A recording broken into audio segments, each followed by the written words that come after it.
Thank you all and welcome. Today, we have the Committee on Commerce and Economic Development on Monday, Red October 24th, 2022. Before we begin the public hearing, I would make the following announcements.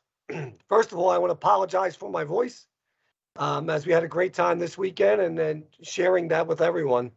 But due to the continuing threat of public health from COVID-19, City Council committees are currently meeting remotely. We're using Microsoft Teams to have these remote hearings possible. Instructions for how the public may view and offer public testimony at public hearings and council committees are included in the public hearing notices that are published in the Daily News, the Inquirer, and the Legal Intelligencer prior to the hearings, and can also be found on phlcouncil.com. I now note that the hour has come. Mr. McMonagle, you please call the roll to take attendance of members that are in attendance and indicate that you are present during that time. Thank you. Councilwoman Brooks? Good morning, I'm present. Oh, afternoon, I'm present. Councilwoman Gautier? Good afternoon, Mr. Chair and colleagues. Present, go Phillies. Councilwoman Gilmore Richardson? Good afternoon, Mr. Chair and colleagues. I am present. Councilman Johnson? Councilman Jones? Councilman O? Good morning, I am present. Councilman Squilla? Councilmember Bass, too, I think. Councilmember Bass, did we say you were present? Councilwoman Bass? Thank you, I'm present, Sean. Sean forgot about me, I'm present. Never. I think he was confused by the name, but I am also present. Thank you, and the quorum of the committee is present, and the hearing is now called to order. This is a public hearing on the Committee on Commerce and Economic Development regarding bills number 220813 and resolution number 220648. Mr. Monaco, you could please read the title of the bill. Bill number 220813, amending bill number 220051-A, entitled, excuse me, an ordinance amending section 9-4116 of the Philadelphia Code entitled 2021 Public Health Emergency Leave to establish additional leave time under certain circumstances, modifying existing provisions concerning the paid sick leave, and make technical changes, all under certain terms and conditions, to clarify the modifications to the Philadelphia Code intended to be made by this bill, and make technical changes, all under certain terms and conditions. Thank you. Before we begin a hearing today, we'll just let everybody know we will be hearing this bill. We'll be recessing it into a committee to vote the bill, and then back into the hearing to hear the resolution. So before we hear testimony from the witnesses we have for today, everyone who has been invited to the meeting to testify should be aware this public hearing is being recorded. Because the hearing is public, participants and viewers have no reasonable expectation of privacy. By continuing to be in the meeting, you are consenting to being recorded. Additionally, prior to recognizing members, the questions or comments they have for witnesses, I would note for the record at this time that we will be using the chat feature available in Microsoft Teams to allow members to signify that they wish to be recognized in order to comply with the Sunshine Act. The chat feature must only be used for this purpose. Mr. McMonagle, will you please call the panel we have to testify this afternoon on the bill number 220813. Yes, yes. Can we please have Candace Tuning from the Office of Worker Protections, City of Philadelphia Office of Labor? Good afternoon, Candace. Now that you're connected, can you just state your name for the record and proceed with your testimony? Sure. My name is Candace Tuning. And good afternoon to Chair Squilla and members of the committee. I'm the Deputy for Worker Protection in the Philadelphia Department of Labor. I appear before you today to testify on Bill number 220813. Bill number 220813 is an amendment of the most recent iteration of the Public Health Emergency Leave, or PHEL, Ordinance. PHEL was passed in June 2020 in response to the COVID-19 pandemic. While the original bill sunset at the end of 2020, the pandemic is still impacting the lives of Philadelphians. This bill today amends and clarifies some of the language from the bill 220051, which renewed the PHEL legislation in the spring of 2022 as the COVID-19 leave. I'd like to thank Councilmember Brooks, the sponsor of this bill, and all her co-sponsors for their leadership on this issue. We know that at the cost of a paycheck, families will go to work sick to stay afloat. This bill continues to be critical to pandemic safety and recovery and keeping families healthy and workplaces healthy and open. The administration continues to support this legislation, and I'd be happy to take any questions if you have them. Thank you so much for your testimony. Are there any questions by any of the members on council? Councilmember O? Yes, thank you very much, Chairman Squilla. I do have a question. So I'm just a little confused, just with this, how this is worded. So it says employer is as defined in the act, excluding employers who employ less than, and then it's in parentheses 50, then it's crossed out 25, and then it says in bold 25 parentheses employees.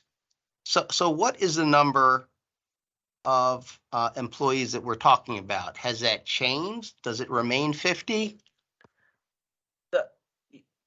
So the amendment that was on the floor on February 24th, it was to cover employers with 25 or more to demonstrate the compromise made that we already made early on. So this is just to solidify the agreement that we already made on February 24th, which stated that we would do 25 or more. Okay, This is why the question that you're asking is the reason why we're doing the amendments, because it was unclear. Okay, I mean, just the way it was written with the, like the deletion is what's in the brackets. Usually what's deleted is in the brackets, but what's deleted is also what's crossed out, and then what's bolded is what's added. Okay, understood. Thank you. Thank you so much, colleague. Councilmember Gilmore Richardson? Thank you so much, Mr. Chair. And I heard Councilmember O's question, but I just wanted to confirm, and I believe we've already confirmed this with Councilmember Brooks's office. This legislation, this bill is just a clarifying amendment to this legislation to ensure that certain things are properly notated.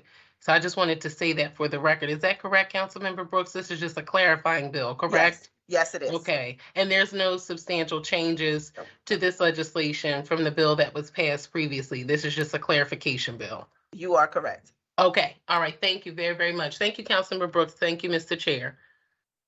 Thank you, council members. So I'm sorry, following up on that, I'm not that clear that this is not additional language, because it seems to me that it is additional language.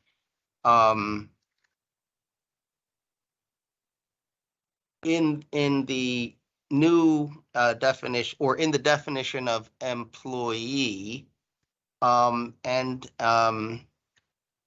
so for that part, I mean, and from the administration, I'd like to hear your explanation that this is, it's being described to me as kind of like cleaning up some language, and that's how it was presented, as opposed to there are some changes in definitions within this bill, which is, from my reading of it, what appears to be changes, amendment to the bill, but it's being presented as just a clarification of some confusing language. So from the administration, would you let us know what's going on here? Sure. So as Councilmember Brooke describes, this bill is just to clarify what had already passed. If you look at the Legistar and compare the two bills, it was 25 or more employees with immediate availability 25 or more employees are the employers that are covered, with immediate availability to the employees. who need it for COVID-19 reasons. And so that is exactly what this bill states. The confusion that you're seeing written on paper is exactly why the bill is being passed. It seems that there was just some, I would say, just some technical error on the wording. But if you go back and look at hearing notes, et cetera, this is exactly what was agreed upon back when the bill was introduced and passed February and March of earlier this year, 2022. Okay, thank you for that explanation. Thank you, Chairman. Thank you, council members. Is there any other questions? Is there anyone else to testify on bill number 220813? Seeing none, thank you. Hearing no further questions and members from this panel, nobody else to testify, we will take a break. Just go out to members for a public to wish to testify on the bill before the committee. Is there anybody from public comment to testify, Mr. McMonigle? No, Mr. Chairman. Okay, we will take a break. We will go into committee. And Mr. McMonigle, will you please call the roll to take a vote?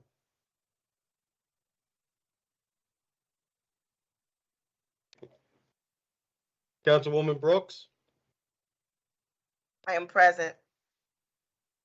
Councilwoman Gaultier,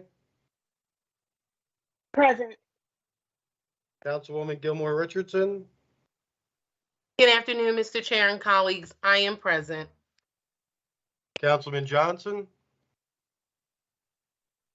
Councilman Jones, Councilman O,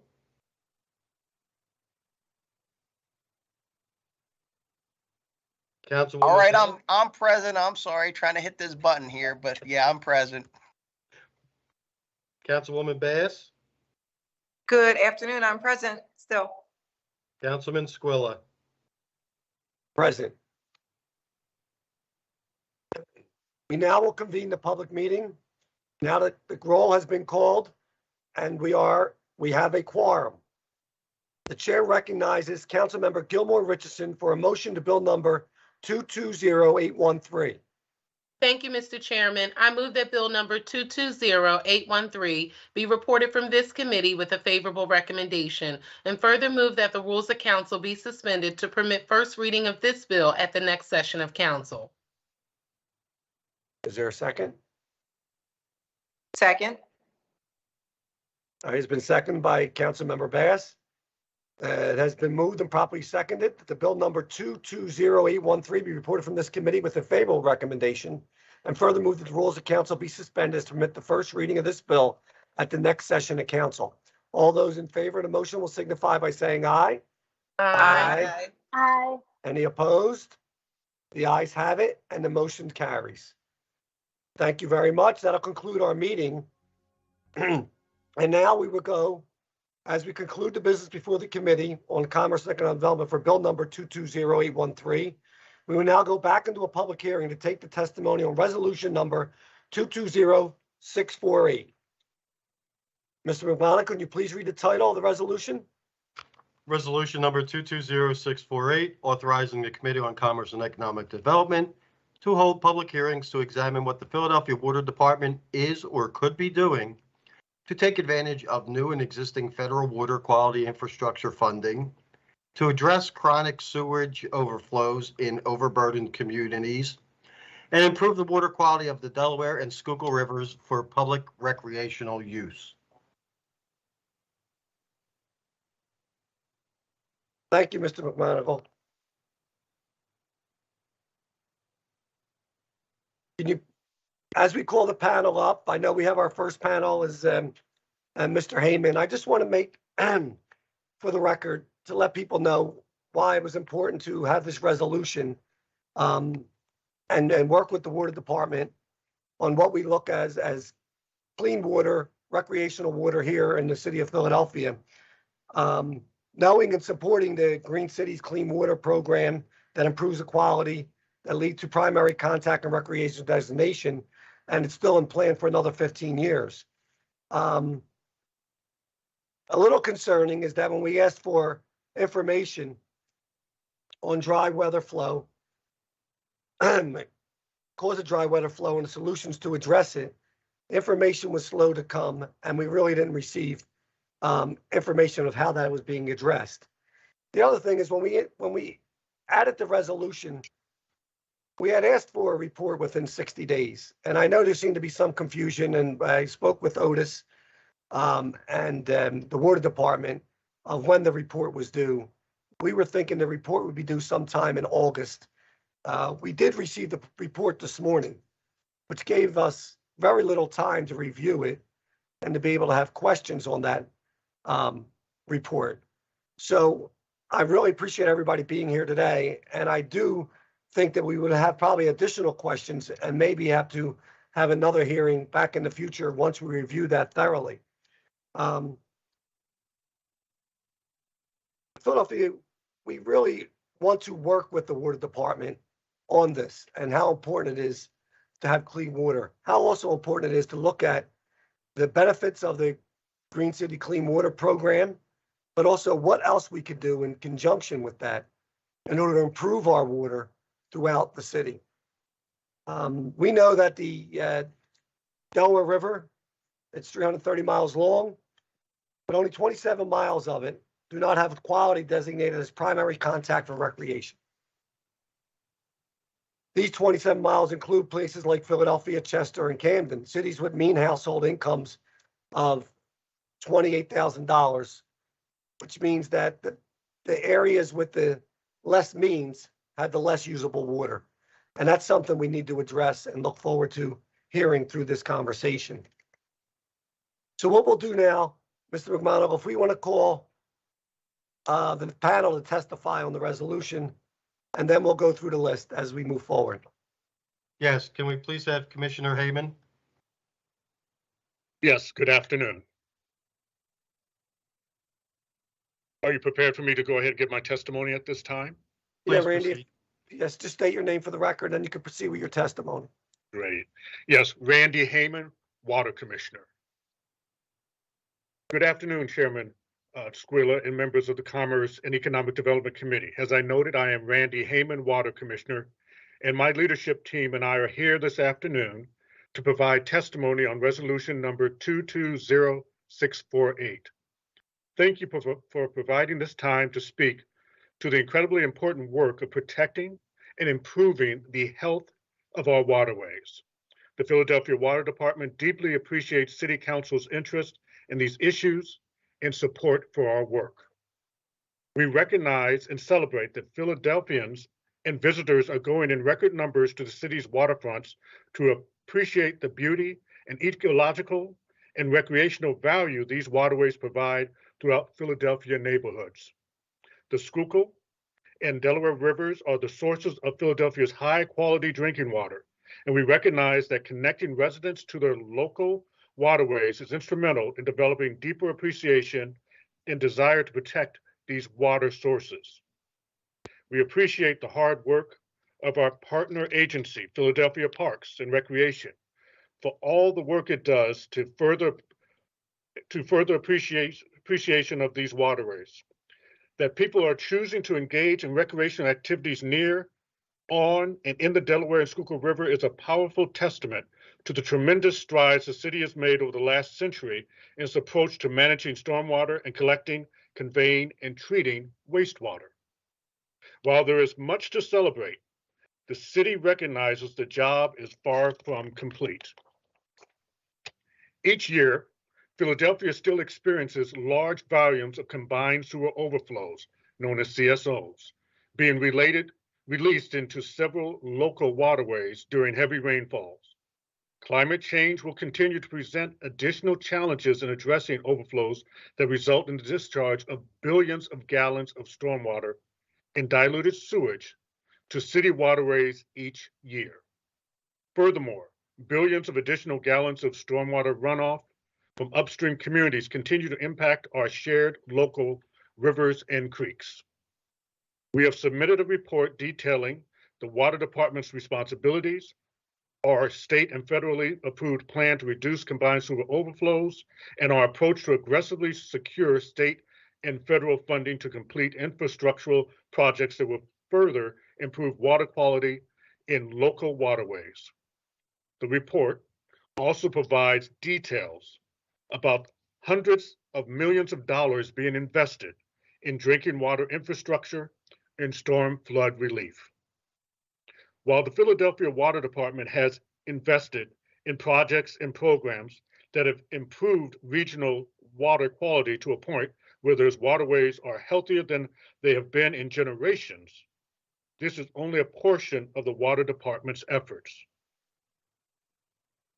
We are responsible for providing drinking water, wastewater, stormwater services to over 1.6 million people within Philadelphia.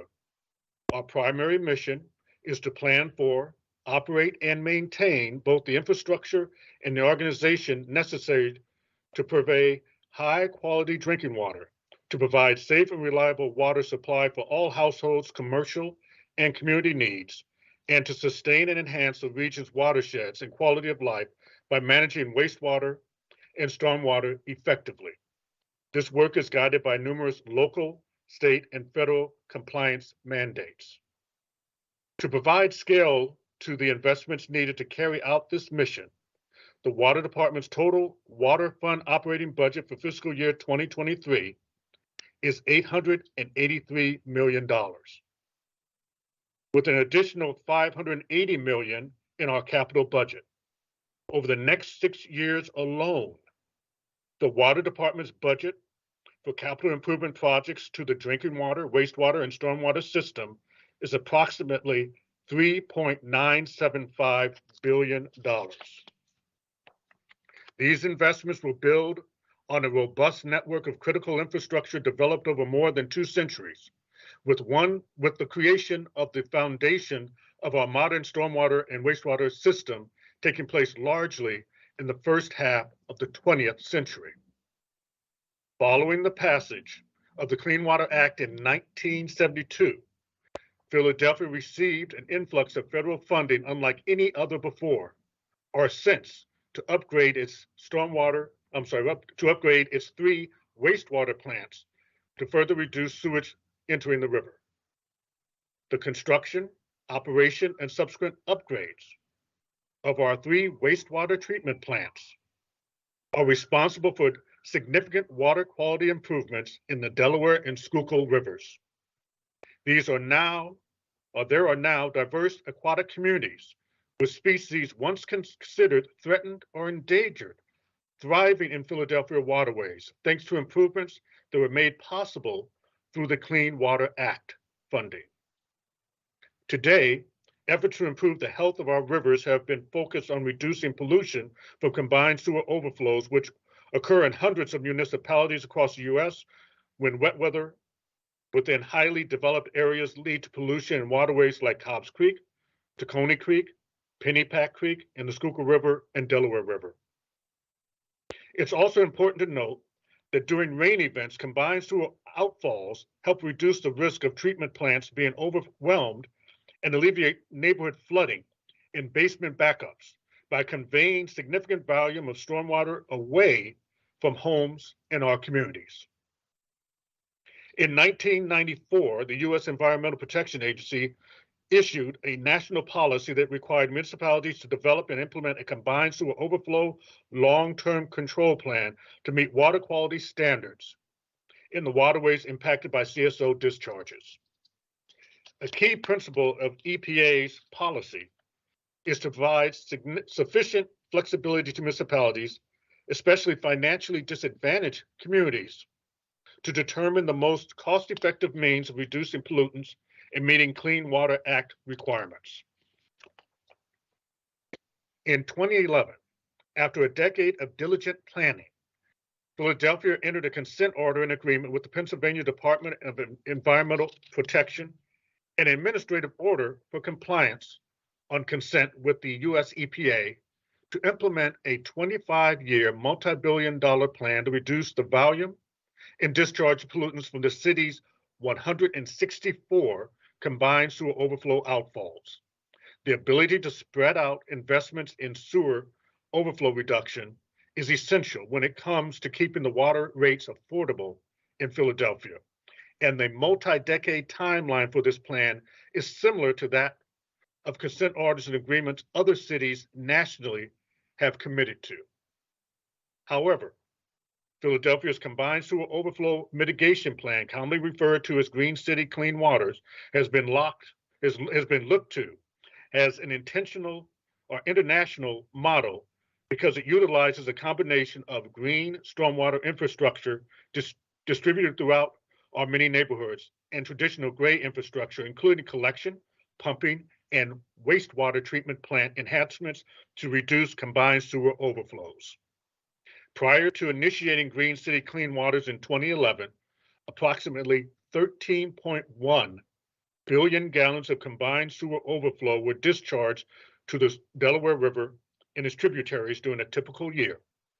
The primary compliance goal of the 25-year Green City Clean Waters Plan is to improve Philadelphia waterways through the elimination of approximately 8 billion gallons per year of combined sewer overflow by 2036. Philadelphia is over 10 years into the plan and has already reduced the estimated CSO volume by more than 3 billion gallons on average annually at a cost of $607 million since 2011. As of December 31st, 2011, we have exceeded regulatory metrics by completing more than 2,196 greened acres across 835 stormwater management projects in the communities where your constituents live. Over the next 2 fiscal years, we have budgeted $222 million for projects associated with the Green City Clean Waters. And the program represents $826 million, or 20.8% of our 6-year capital improvement budget. In addition to green stormwater infrastructure, we have more than 15 traditional infrastructure projects identified within our capital plan over the next 5 to 7 years, aimed at reducing combined sewer overflow. These infrastructure projects could reduce sewer overflow by an additional 800 million gallons per year. One such project is the construction of a new preliminary treatment facility at the Northeast Wastewater Treatment Plant on the Delaware River that will allow up to an additional 250 million gallons per day of wastewater to flow from Port Richmond and Kensington into the plant. This project has the potential to reduce combined sewer overflows to the Tacony-Frankfort Creek and eventually to the Delaware River by an estimated 200 to 300 million gallons a year. The cost of this project is approximately $110 million. The department applied for federal financial assistance and was awarded a low-interest loan from the state's Pinvest program to support the construction of this project. In addition to reducing pollution from combined sewer overflows, our investments in this area are producing multifaceted benefits for the city beyond satisfying regulatory requirements, including advancing livability and public health, supporting local green economy, and the creation of new substantial jobs, assisting urban revitalization, and furthering citywide sustainability programs. When it comes to the health of our rivers, we recognize there is a sincere interest in making the Delaware and the Schuylkill Rivers suitable for recreational activities like swimming. While the water department's experts are in the best position to speak on the water quality conditions in the tidal Delaware and Schuylkill Rivers, the department is not authorized to individually take on all facets related to public safety, public health, and access. It will take a long and strong partnership between city, state, federal agencies, private organizations, and the public to determine the city's path forward for addressing public safety, public health, and assess issues associated with recreational activities in and on the tidal Delaware and Schuylkill Rivers. In short, in addition to the water quality concerns attributed to combine sewer overflow outfalls and other pollution sources in the region, significant planning and investment beyond the purview of the water department is required to make Philadelphia urban waterways safe for activities such as swimming. The water department recommends that conversations around public safety in the Philadelphia waterways include the Philadelphia Police and Fire Departments, the Pennsylvania Fish and Boat Commission, and U.S. Coast Guard. Public health issues related to ingestion and contact with water from Philadelphia rivers and creeks should include the Philadelphia Department of Public Health, the Pennsylvania Department of Health, the Pennsylvania Department of Environmental Protection. And public access issues to our city rivers and streams include public parks and recreation and many nonprofit riverfront land stewards. The people of Philadelphia should know that the city is working tirelessly to secure state and federal funding to support critical infrastructure investments in its drinking water, wastewater, and stormwater systems. We research and evaluate all potential federal, state, and state financial assistance opportunities to ensure we are continually serving the best interests of our community. As a result, PWD will increase its coordination with the Kennedy administration's state and federal lobbying activities to prioritize outreach with the governor's office and other state partners to advocate for a more favorable environment for increasing funding. As of October 2022, the Water Department has reached $1.3 billion in federal financial assistance opportunities. Have been approved for $386 million in federal financial assistance applications to Pinvest. We're in the process of applying for an additional $72 million of federal financial assistance through Pinvest, which is funded this year for the first time by the bipartisan infrastructure law passed by the Biden administration in 2021. We applied for $25 million through the Build Resilient Infrastructure and Communities. That's the BRIC program. And that $25 million has been moved to further review status. We have 3 additional BRIC applications in progress, estimated at $130 million. The department also applied for federal financial assistance via EPA's Water Infrastructure Finance and Innovation Act program, with projects totaling $624 million. The Water Department operates and maintains 3 drinking water treatment plants and 3 sewage treatment plants, and has nearly 7,000 miles of water and sewer infrastructure. Major infrastructure improvements are needed across our entire system, including rebuilding drinking water treatment plants, replacing miles of water mains to prevent breaks, enhancing wastewater treatment plants, and improving the collection to be more efficient at managing stormwater and wastewater. The Philadelphia Water Department is committed to improving water quality in the tidal Delaware and Schuylkill Rivers. We know the job is not completed and will continue to plan, design, and implement infrastructure projects that will further improve the capacity of our sewer system and the capabilities of our wastewater treatment plants. Our goal is to continue the incredible progress that has been made as a city in restoring the health of our waterways while balancing our obligations to meet state and federal regulations and the need to keep essential resources like drinking water affordable for all Philadelphians. As always, we appreciate the support of City Council and all our elected officials in meeting that goal. Thank you. And I and my leadership team are happy to respond to any questions you may have. Thank you very much. Thank you, Randy, for your testimony. And I know specifically we had asked for information on dry weather, right? When it's not raining in the overflow. I didn't see in your testimony where you addressed any of that. Is that something you could do? Address that now? Let me ask, Mark Camerata, are you able to address that, the dry weather? Hello, everyone. This is Mark Camerata, the Deputy Water Commissioner for Planning and Environmental Services here with Philadelphia Water. Councilman Squilla, can you maybe give a little more information on what specifically you're looking for with dry weather? Well, I mean, we know we have sewage overflow into the river when it's not raining, right? Right. So Yeah. I know you assured us that that is being addressed, but we haven't received any information on how it's being addressed. Possibly we'll address it in the future. And if we could do something to stop the dry weather overflow from going into the river.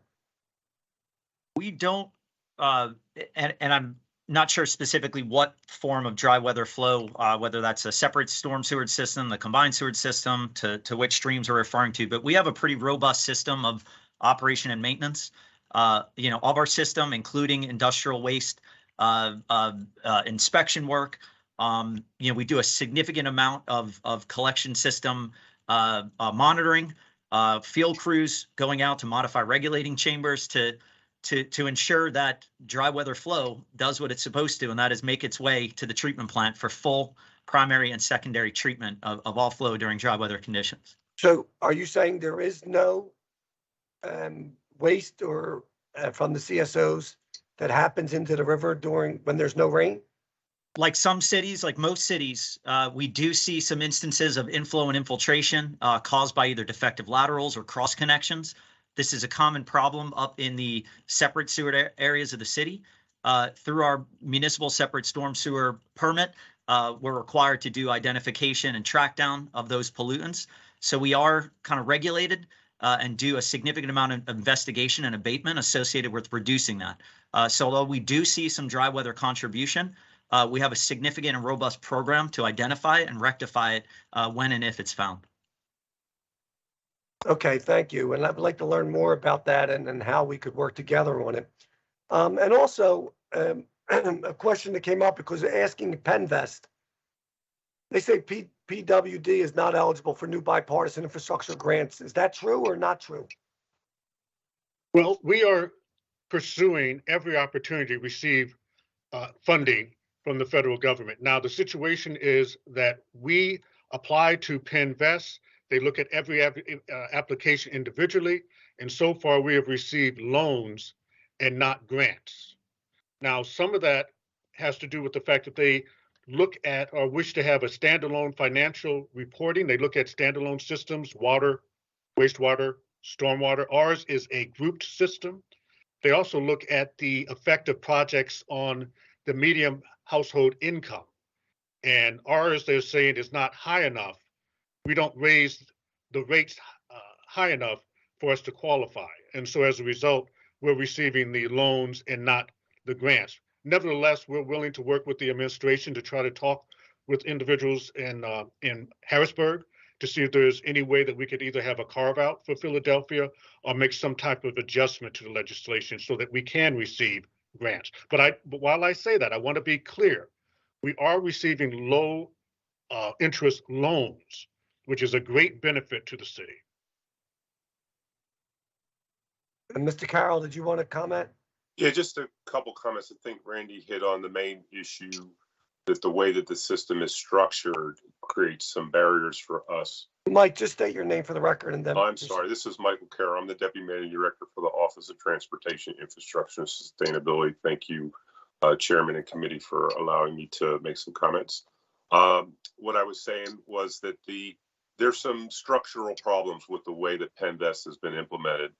The federal government has established that the state revolving funds, so Penvest being one, are the proper channel for federal funds to flow to utilities, not just municipal utilities like the city of Philadelphia, but also private utilities. And we're in a bad situation, I think, because the way that we operate as a municipal utility, we have our rate-based interests in mind and making sure that our bills are affordable, providing programs. So we have not just the hat of trying to run a business, but also to take care of the constituents who are the ratepayers. And because we stretch ourselves on affordability, we're essentially punished when it comes to getting in line for funds as opposed to loans. And in addition to that, we run not just the program that provides people with clean drinking water, but we combine that with the sewage and, with the storm system as well. And in combining all these systems, it's very difficult sometimes to untangle how the benefits of a specific project really deliver on the goals that Penvest has sets up. Whereas around the state, you have some utilities that really only do one of those three. And so their setups are easier to be audited. The bills are clear and the impacts are clear. So these are sort of like bureaucratic issues that keep us from being at the front of the line. There may be some other things that we can work on, but that's where this lobbying effort, I think, is going to pay off. And so we're just kind of getting our legs under ourselves, but we feel like this next year is a great opportunity for us to put our faces in front of a lot of folks in Harrisburg and make some progress on that stuff. I did also just want to make a comment. We were talking about the dry weather situations and what Mark Camarada is talking about with the MS4 program. And I might ask Mark to help me with what the 4 S's are. It's a storm sewer. Go ahead, help me with that.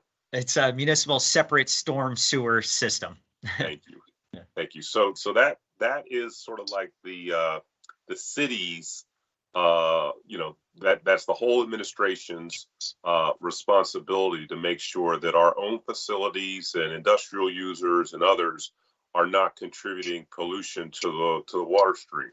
So the water department itself takes responsibility for the Green Cities Clean Waters program. So that's the the combined sewer system that's our legacy from kind of the 19th century.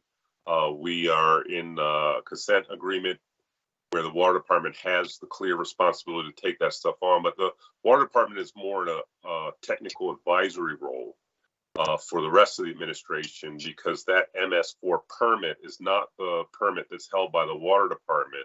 It's held by the whole city of Philadelphia, the whole government of the city of Philadelphia. So how we take care of our own facilities, our parks, and how we regulate these industrial users and other users is something that we kind of share the burden across departments. And that's something we're getting our arms around right now, figuring out how we can get access to more opportunities to fund that work. But we have a lot of work to do with our own facilities, which is something that we're trying to figure out there as well.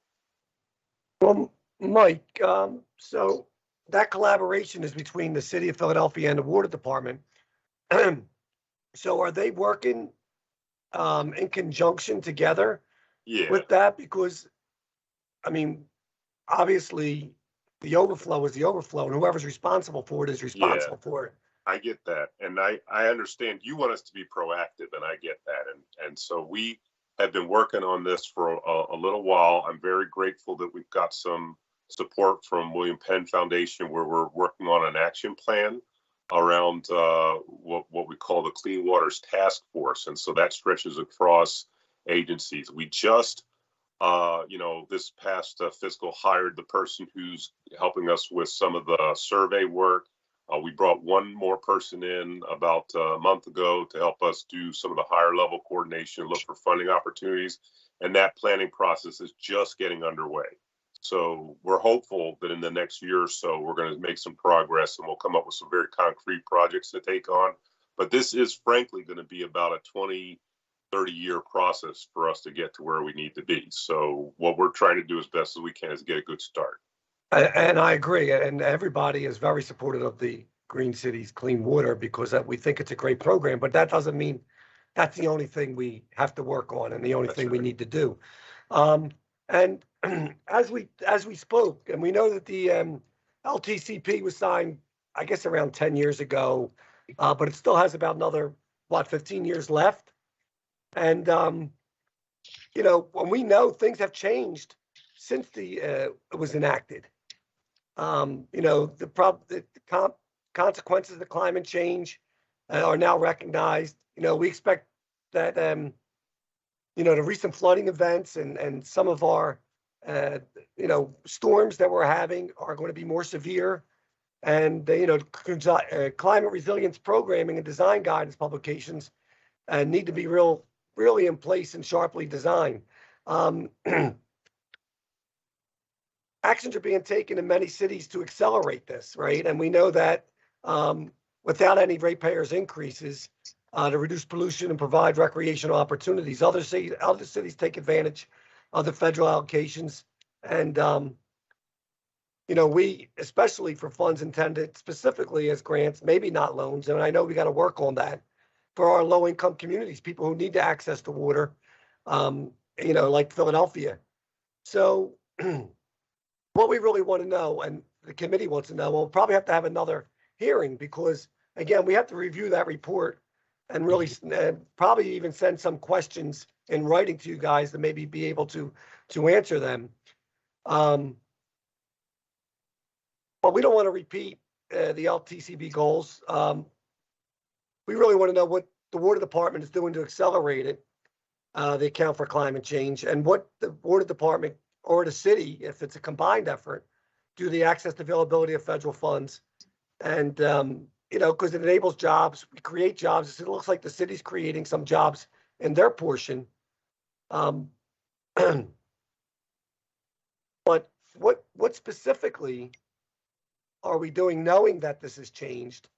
And I said, Mike, it seems like you have a committee now in place. Is that also going to include, who does that all include that's going to be looking at this? Yeah, so I think there's probably two things that are going on that we can talk about a little bit. Like I mentioned, we've got the Clean Waters Task Force. Their purview is the interaction between city departments and the water department providing technical information in order to address how we manage our own facilities. Also, we're starting to look at a model where we work with stakeholders, and so far the first place we've been working is in what we call the lower South Philadelphia area, looking at all the major stakeholders that are down there. So you've got the Navy Yard, the port, the sports teams, and those folks, bringing them together to look at some resiliency projects and kind of combining them with transportation projects, but we'll focus on the resiliency projects, which allow us to go for grants like the Building Resilient Infrastructure and Communities, the BRIC funding programs. We're looking at some of the FEMA sponsored flood mitigation directed programs. So that includes OEM. In most of these areas, the water department's role is to provide us with technical assistance and not necessarily to be the folks who are pursuing these grants specifically. Depending on what we get, once we get through kind of a planning and design process, the water department may be significantly involved in managing construction projects, but that's a little bit further down the line. Right now, what we're trying to focus on is kind of building better knowledge, spreading the knowledge out, not just between the water department and the rest of the administration, but also in a manner where we can affect private decision making, because a lot of the impacts that we're concerned about are the result of private land use, private development, not necessarily applying the best practices to manage flooding, right? And all kinds of flooding that's out there, whether it's from storms, whether it's from tides, whether it's from just sea level rise in the long term. All these things require everybody to adopt the best practices when they're building whatever they're building, so that they're not creating larger situations in the neighborhoods around them. But that will mostly be led by the administration in partnership with other stakeholders, and the water department's role for the most part in that work is going to be providing us with the most up-to-date climate modeling, making sure everybody's using the same assumptions, and then kind of giving some advice about the best rules for us to move forward with. And we're really just kind of getting started on this work. We're hoping that this model will lead to a planning document and some grant applications in the next 6 months or so. I was going to also add, when it comes to climate change, Philadelphia Water is a leader as far as we have made it such that climate change review is not a one-off scenario. We have made it part of our regular plans and evaluating plans that we evaluate its effect as far as climate change. Also, too, we have a number of projects. As I mentioned, we have over the next 5 to 7 years, in addition to green stormwater infrastructure, we have 15 traditional infrastructure projects that are aimed at reducing combined sewer overflow volumes. We'll do so at an estimated about 500 to 800 million gallons per year. These are projects that will be at our different water plants, northeast, wastewater treatment plant, the Northeast wastewater treatment plant on the Delaware River will increase system resilience. We have projects, is a replacement of 42nd Street sewer pump station that will increase capacity of the system and its estimate to reduce overflows in the Schuylkill by 300 million gallons. We have another project, the Upper Delaware Lower Level Interceptor Sewer, which removes a significant flow construction that contributes to combined sewer overflows in the Bridesburg, Wissingham, and Tacony. And also we have another project to have additional primary treatment tank at PWD Southwest Wastewater Treatment Facility. And one thing too, I want to add, council member, that you made a good point that the Green City Clean Water is not our only endeavor. It's like we have a number of children and we have to make sure that they're all taken care of. And that means that they have to be taken care of across all of the city, all of the districts in the district of within Philadelphia. But I do want to say when it comes to the Green City Clean Waters, it does make up 20% of our capital budget. And so there is a strong commitment, but at the same time we have that work to do, we have work to do on the water side. We have the $2.5 billion 25-year water revitalization plan, which will mean there will be plants that have to be torn down and recreated, because a lot of our facilities, not just the pipes in the ground, but it's also our wastewater facilities, some of our drinking water facilities, plants are at the end of life. They're close to 100 years old. And so we have to make sure that we repair those just as much as we make sure that we do different activities on the Delaware and Schuylkill River. Thank you. Is it a reason, like, and I'm not sure, like, why Chester's eligible and we're not for like these dollars? I just don't maybe understand it, I guess, enough. And Yeah, I think we have some research to do, if you don't mind me just jumping in, to learn exactly why. It may be that their water utility is private, if I'm not mistaken, right? So there's probably some issues that we talked about in terms of us combining everything, where if they're not combining anything, it's just easier for them to obey the rules that PennVest has put out there. So that's certainly something we want to fix. And then, like I said, I mean, we provide lots of programs for folks. We try and manage the rates as best we can, and that's something we get penalized for, frankly, which doesn't make any sense at all. And I'm not clear whether the utility that's responsible for those specific pieces of Chester's infrastructure is proactive on that front, and that's something we just need to investigate. Yes, it comes to the size of the project, the cost of the project, and the ability of the citizens to pay the rate, what the rate is. And so, again, with our system being put together as drinking water, wastewater, stormwater, then their position is that they prefer to have a standalone financial reporting that they're able to look at. And then if you separate them, then the effect of each project is greater. So again, these are things that we could look at as far as changing the legislation in Harrisburg, or we can try to look at for some type of carve out. Those are just two possibilities of things we could see if we could adjust it. But the way it's done now, PennVest evaluates us, and through their evaluation, we're eligible, as you know, for the loans and not the grants so far. Well, we would like to work with you on that. Obviously, a state collaboration with the city, and yes, if this is something that you need to do, I mean, we're here to help with that, and we're not here just to complain, right? We want to make it better, and I know you want to make it better. yes. And I think together we could do that. But you did mention in one of the things that it's required as part of EPA evaluation.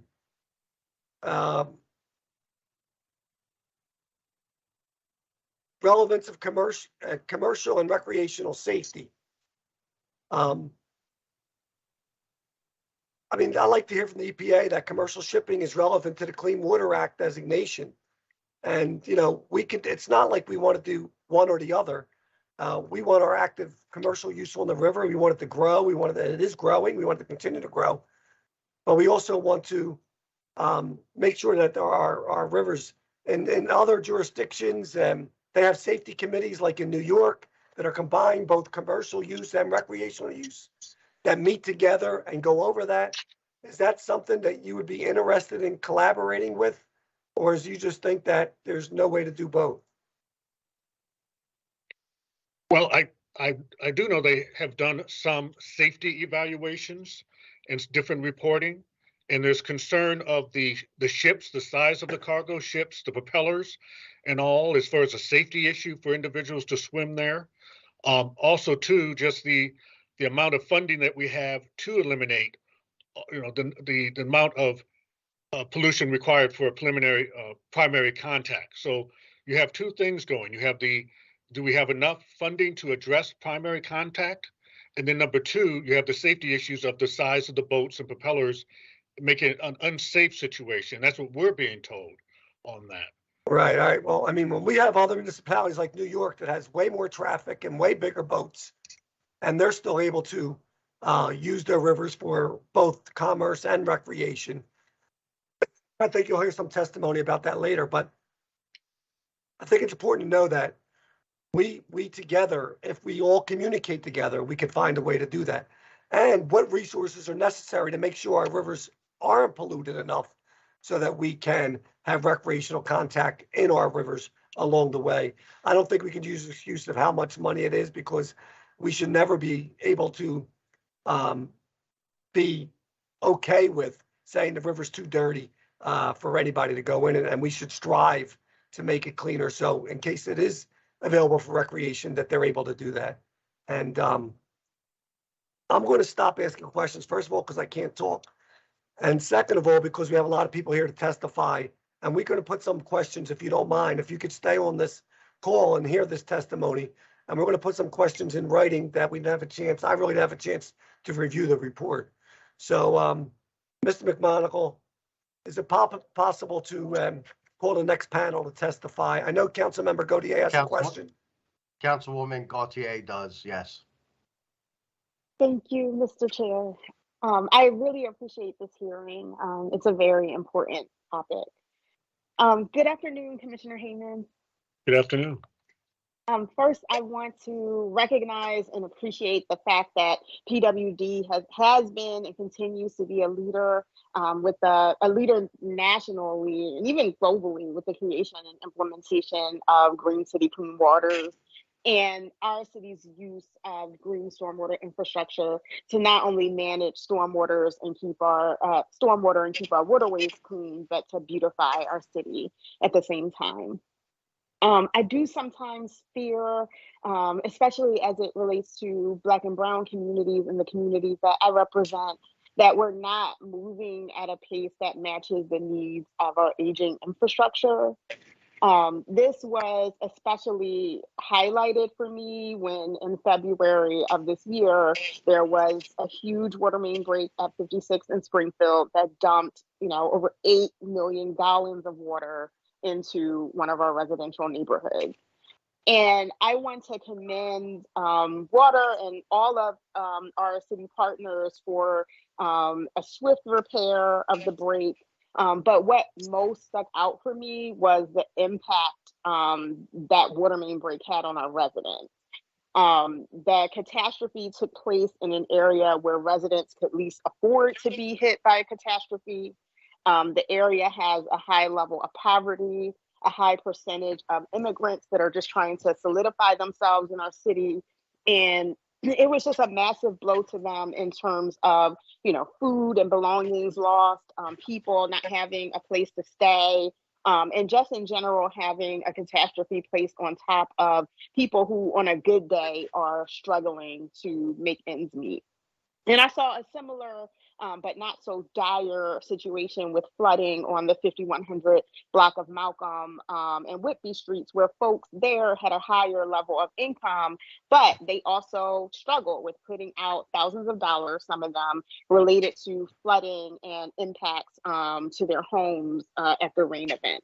And so my sense from all of this is that from an equity perspective, we have to, when we're talking about the maintenance and repair of our infrastructure or relieving the burden from our infrastructure through use of green stormwater infrastructure, we have to prioritize neighborhoods where there is older infrastructure and people who can least bear the impact of, an infrastructure failure. And so I wanted to hear if the water department has a plan based on equity for repair and maintenance of our water infrastructure, and if that's something that you can share with council.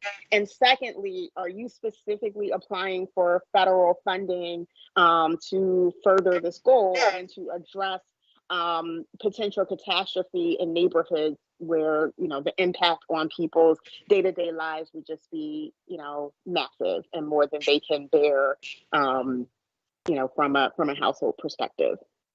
Okay. I'll answer your second question first. When it comes to the federal funding, we are aggressively pursuing any and all dollars that are out there on the federal funding. Now, the issue is the funding, some of it is for certain uses. And so to the extent that there's any money out there that would allow us to, or would allow the city to use it to assist those who are in the straits of a water main break. They have, like you said, they have their belongings, they're in need of food and different things. We would certainly work with the city to apply for such funds as they are identified, and work with them as far as developing a program to assist individuals in those positions. I remember the water main break that you're talking about very well. I remember you came out to the site. I met with you, and I too am concerned about individuals who are hurt beyond just the water entering the home. But again, the money that we receive sometimes is limited on how, or has certain restrictions on how we can use it. And your other question, as far as prioritizing neighborhoods, our goal now is to try to make sure that we're able to make repairs on our water system to avoid the water main breaks. And so we are increasing the number of miles of pipes that we're replacing on the water side and on the wastewater side, costing between $2 and $5 million per mile. I'm also have gone to water conferences where I'm looking at, and I'm encouraging our staff to investigate new technologies that allow us to look at leaks in the system and try to prioritize those areas where we think we are most vulnerable. Now, we have use of some of that technology currently, and it has been a positive use of it. But I'm trying to find ways that we can increase that, find what is the most cutting edge, and find a way to implement that so that we can get ahead of the water main break, and that people don't have to go through the situations that you and I witnessed. Thank you. Thank you. I think I was asking, thank you for that answer. I think I was asking maybe a little bit different of a question. I'm asking if we have a plan that takes into account, you know, the repair of water infrastructure that relates to the age of the infrastructure in various parts of the city, and that also relates to the poverty, or takes into account equity as we are planning out how we make those repairs. Yes. And are we looking to federal funding as a way to carry out that plan? Yes. Mark Camerata, Deputy, can you answer that question? Yeah, thank you, Commissioner, and thank you so much for that question, Councilmember Gautier. I think, you know, in the last couple months, we've completed a handful of city-related surveys that are really shining some light on how we think about equity in our investments. And I think we'll be able to start to organize our thoughts maybe a bit better than we have previously, and look for gaps and look for areas of improvement. I want to stress that, you know, our water replacement program tries to do, you know, predictive failure analysis, tried to look at a whole bunch of different variables as far as age, contractor, you know, soil conditions, you know, numerous criteria where we look to look for vulnerabilities in the system. And we have provided a kind of a risk and consequence of failure type of analysis as well. And you can imagine, you know, infrastructure at or near hospitals or dialysis centers or schools, you know, they score differently or higher, you know, as far as, you know, how do we think about infrastructure failure points in those areas and what the consequence may be. And that kind of factor into how we do replacement rates. I think what you're raising here is a very interesting point. How do we start thinking about you know, communities, you know, in need, and think about what the damage could be for these breaks? You know, can and should that factor into to kind of this risk and consequence type of analysis. I think it's a great question. I think it's something we need to and should be thinking about and how we prioritize. You also raised the point of just, the aging infrastructure element that I think the commissioner touched on. And here we are talking about water quality improvements on the Delaware to enhance the recreation we do see, and that is allowed, boating and fishing and all that kind of pleasure we do, and taking it even further to kind of a swimming criteria. And we talked about having to balance and all these competing obligations. You touch on the water main replacement side of it for the aging infrastructure, which is a huge portion of our annual investment. And when you think about having over 3,000 miles of water infrastructure, and the fact that we're moving into replacing 40 or so miles a year at the increased cost per mile, you can see why there's such a stretch on our resources and what it takes to actually run all the infrastructure in this city, safely. But I want to thank you for adding that equity element. I think that is absolutely something we need to consider. The ability and the impact on these communities that see these breaks. No one can handle these breaks, right? I mean, they're a nightmare for so many. But your point about how they disproportionately affect communities in need is something that will resonate with us and something we need to consider for sure. Thank you. Thank you. And then just as a statement, I'll say, I hear you loudly and clearly when you talk about the use of funds, Commissioner Hayman. And I know I've asked you before if there were any way that the city could have somewhat of a fund to support people who can't support themselves in these instances. The thing that really stuck out for me was when we were asking people to find somewhere else to stay with family or friends who didn't have anywhere else to stay, or when people lost their electricity and lost all their food as a result of the water main break. Those are things that I would like to see the city be able to be more supportive with, especially for folks that are really low income and don't have the money to put out for extra expenses. But again, I do appreciate all of your efforts and all of our city agencies in the way that you mobilize around that disaster. Thank you so much. And thank you, Mr. Chair. Thank you. Thank you, Council Member. Is there any other questions for Commissioner Hayman or Deputy Mayor Carroll? All right, guys, if you can hang in there, and Mr. McMonaghan, can you please lead the names for the next panel? Yes, can we please have Layla Bibby and Larry Jones? All right, Layla, if you want to start first, if you're connected, just state your name for the record and then proceed, and then we'll move on to Larry. Yes, Layla Beebe here. Please proceed. Thank you, Chair Squilla and members of the Council Committee on Commerce and Economic Development. My name is Layla Beebe. I am a council representative for the Eastern Atlantic States Regional Council of Carpenters. I do just want to note that I am standing in at the recommendation of Mungu Sanchez. He had a conflict today. So I do want to thank him for all his help in this effort, but he was not able to make it. So I'm just giving a testimony on the behalf of my council in his place. I want to add to the testimony the importance of and the need for federal water quality infrastructure funding that is aimed at addressing chronic sewage overflows and improving the water quality of the Delaware and Schuylkill Rivers for public recreational use. The Eastern Atlantic States Regional Council of Carpenters is a 40,000 plus member strong, trained and highly skilled union workforce concentrated in the mid-Atlantic states of Pennsylvania, New Jersey, Delaware, Maryland, Virginia, West Virginia, and the District of Columbia. We have over 18,000 members locally in southeastern Pennsylvania and southern New Jersey. While the majority of our members are highly skilled and trained carpenters, we also represent hundreds of waterfront dock builders and other underwater specialists skilled in climate change, infrastructure, remediation, and construction.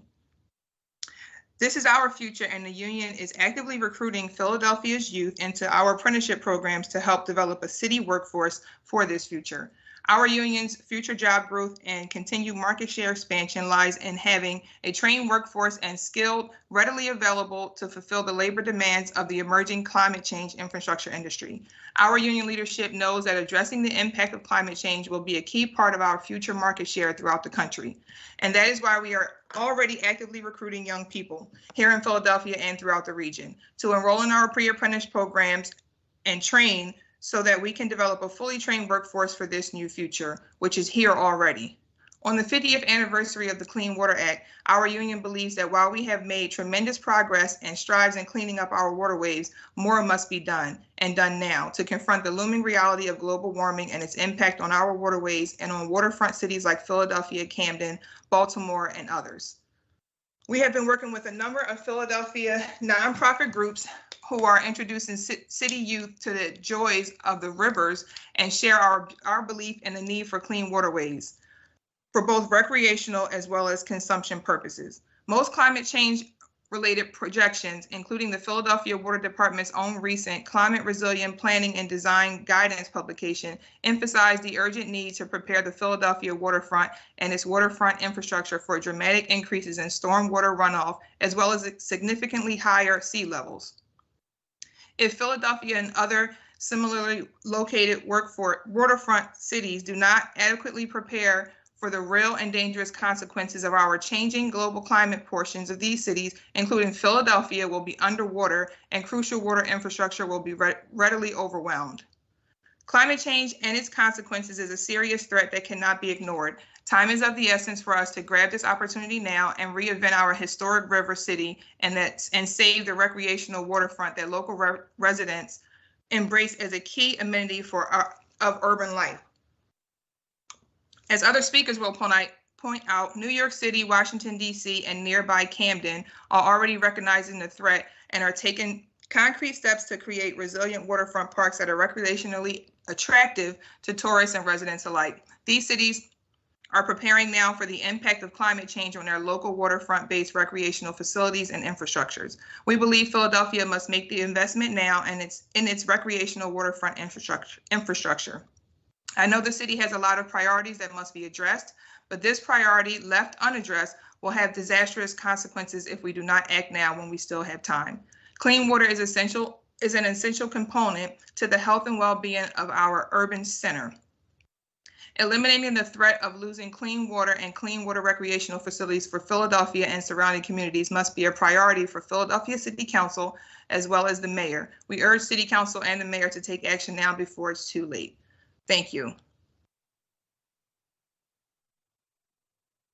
Thank you so much for your testimony and appreciate that. Mr. McMonagle, please call the next testifier. Mr. Larry Jones. Thank you. Good afternoon, Councilmember Squilla, members of the committee, and a special good afternoon to Councilmember Gautier, Councilmember for our school. My name is Lawrence Jones. I am the Chief Executive Officer and a team member of the Richard Allen Preparatory Charter School, located at 2601 South 50 here in Southwest Philadelphia. If you know Southwest Philadelphia, you know there are many commercial and industrial areas, as well as a variety of social problems and blight that's endemic to urban spaces. Our students traverse the community to come to school. They spend their evenings and weekends playing and socializing in the community, oftentimes with very little opportunity to experience nature or significant greenery. But also know that there's a jewel in Southwest Philadelphia that allows our students to experience a variety of activities. Bartram's Garden is a public botanical garden that provides our students to learn, play, and socialize in nature. Bartram's is situated on the banks of the Schuylkill River.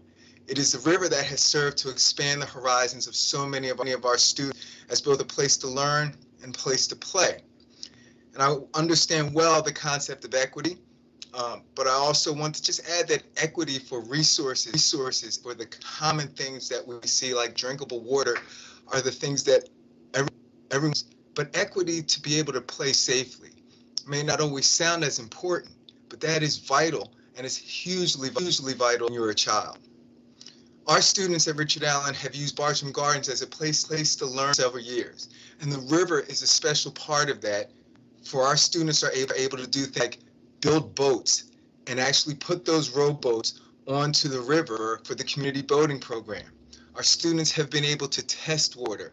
They've learned about the species in water. They've learned so many things about the river and about the history of the river, and they've come to appreciate the importance of having clean water. There's also a farm at Bartram Gardens that uses the river as well, and this has been a very place for our children also. Often our students' perspectives aren't always heard from a child's point of view. And so I'm hoping that these few moments that I have, I can share their perspective and speak on their behalf in that endeavor. Our students know that there was once a time when the Schuylkill was so polluted that it caught fire. I mean, it actually caught fire because it was that dirty. It's a time that's a distant memory for most of us, especially our students.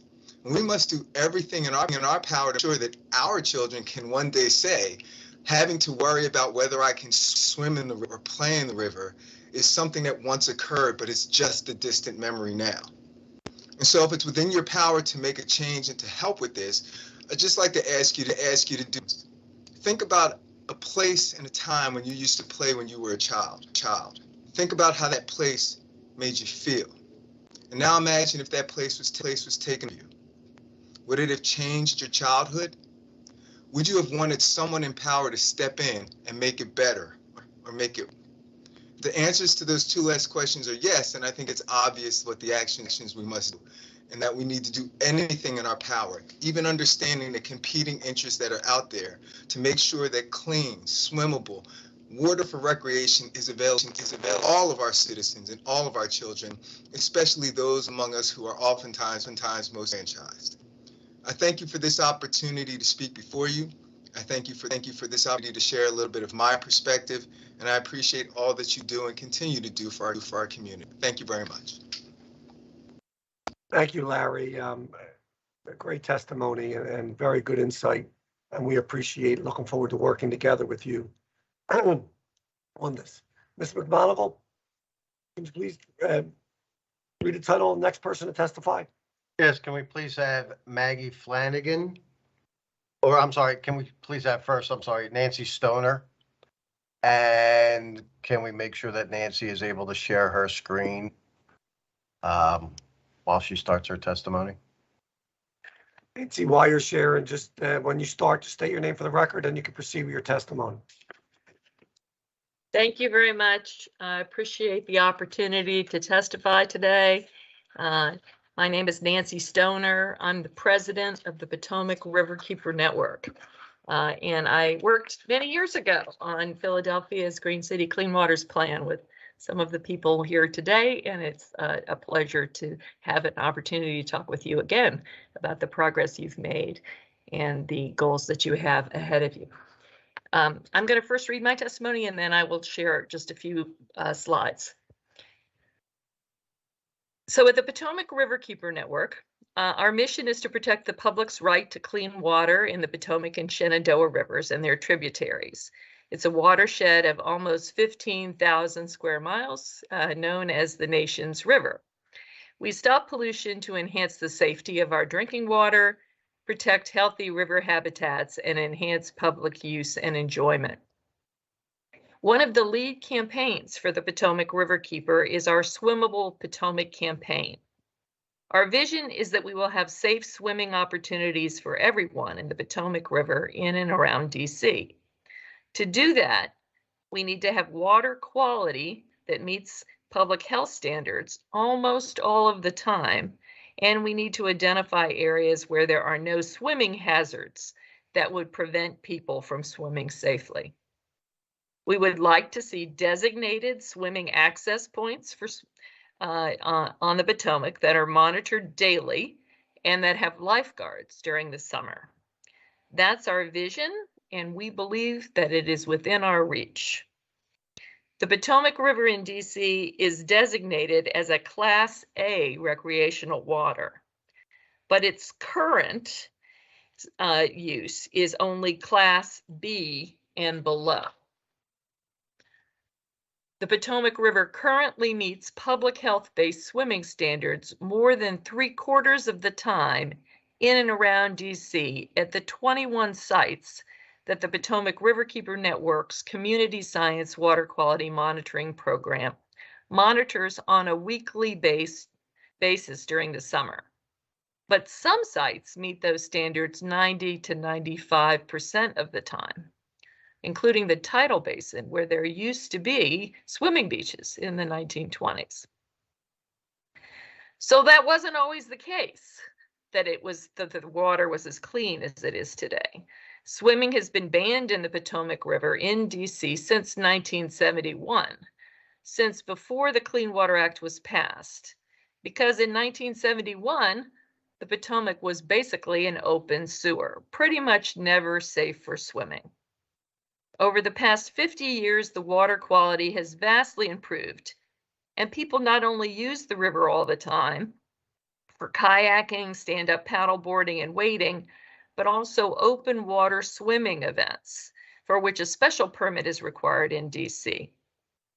We are petitioning the mayor to lift the swim ban and to identify safe places to swim in the river that would be open and accessible to everyone.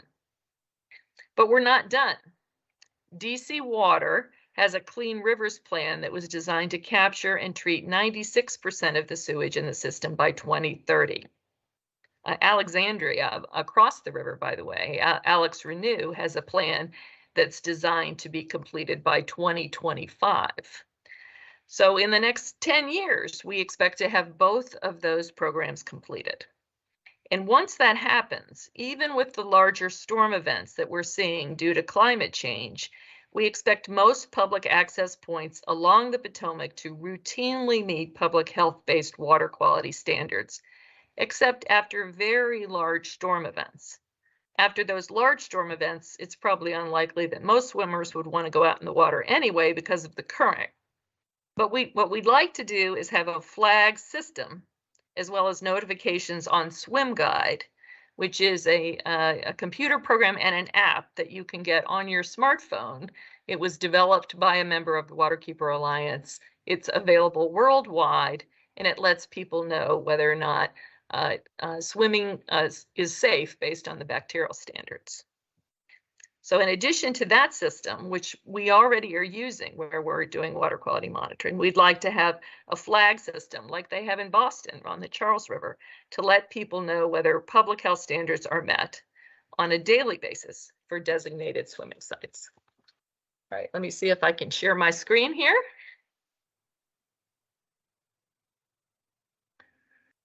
Let's see, do we see the right thing here? No, that's my testimony. Top right, if you want to click on share. Do you see that? No. You don't. If you click on in the Teams feature on the top right next to leave. Just a moment. I apologize for the delay.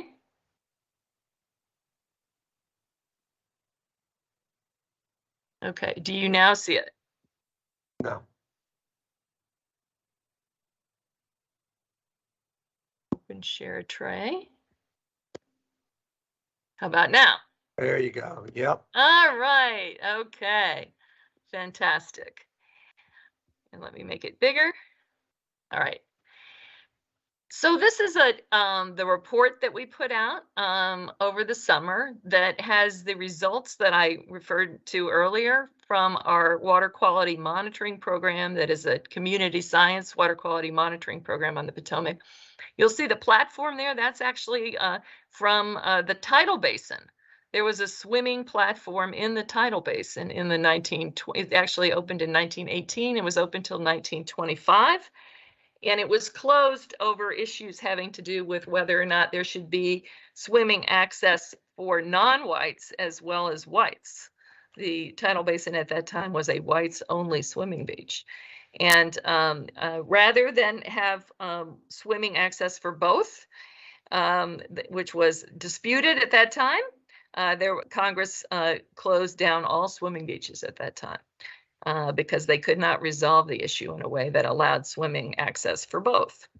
So that's unfortunate, and I don't know that we'll have swimming in the tidal basin again, but it is a very clean beach, and it is one possible place for swimming access. So our strategy, as it says here, is to have science that supports safe swimming, to publish the results on Swim Guide, which we do in the summer, to do a report every other year to let people know the progress we're making. As I mentioned, to lift the swim ban in DC, we want people to know that they will be able to swim and to set up safe conditions for them to do so. To continue to support DC Water and Alex Renew in their investments they're making to improve water quality, and to defeat wet weather standards. So we have had wet weather standards proposed by DC Water multiple times over the past 20 years. We need to have standards that are safe during wet weather as well as during dry weather for people to swim. We would like to have those apply almost all of the time, other than in very large storm events. This is just a picture of our lab, which is on a vessel called Sea Dog, which is docked at National Harbor, where we have an IDEX system to do water quality monitoring with the samples that our volunteers gather. And then you can see on the right where we monitor in the Washington, D.C. area. There is also monitoring on the Anacostia done by our colleagues at the Anacostia Riverkeeper. And this is a chart. It's kind of an eye chart for you here, but I don't think that the details are as important as that you can see that there is a lot of variability. While 76% is the average, there are some places in the Washington, D.C. area which already meet water quality standards 90 to 95% of the time. So again, after these investments are made and the combined sewer overflow is being treated, we believe there will be safe swimming almost all of the time in the Potomac River. And we think that will be a tremendous benefit to the people who live here, particularly those who do not have the resources to travel to go to the beach. They could go to the beach right where they live. And just two last pictures here. On the left is an event that we do called Shark Fest DC, which we do with the Special Olympics. We do it out of National Harbor. And we have more than 100 people who do open water swims at that event every year. We test the water quality to make sure it's safe, and so far it always has been. And then on the right is a pop star named Lorde, who went swimming in the Potomac River this summer and then announced that she had done so at a concert that she had at a concert venue called the Anthem at the Wharf. She got a lot of press on it, and what we found out is that views were very mixed about the idea of whether swimming in the Potomac was a good idea or a bad idea. So what that tells us is that people don't know about all the progress that we're making and that they have not yet seen or experienced swimming in the Potomac. We would like to change that. We want the water quality to be safe. We want everyone to be able to swim. And that ends my testimony unless you have questions for me. Great job. Thank you so much, and much appreciated. Has there been a timeline, and do we see the improvement over time from when you started to now? Yes, there is a timeline. Again, it's 2025 in Alexandria and 2030 in DC for completion of the combined sewer overflow. We do not yet have a commitment from DC as to a timeline for lifting the swim ban, although the DC Department of Energy and the Environment has indicated that they share the goal of lifting the swim ban and having swimming in the Potomac when it is safe to do so. Thank you. You can unshare your screen now at this time. What I had. Oh my, sorry, just a moment. In the meantime, Sean, can you read the next person to testify? Sure. Can we please have Captain Maggie Flanagan? And Maggie, I know you're going to share also, but just state your name for your record and then proceed with your testimony. Sure.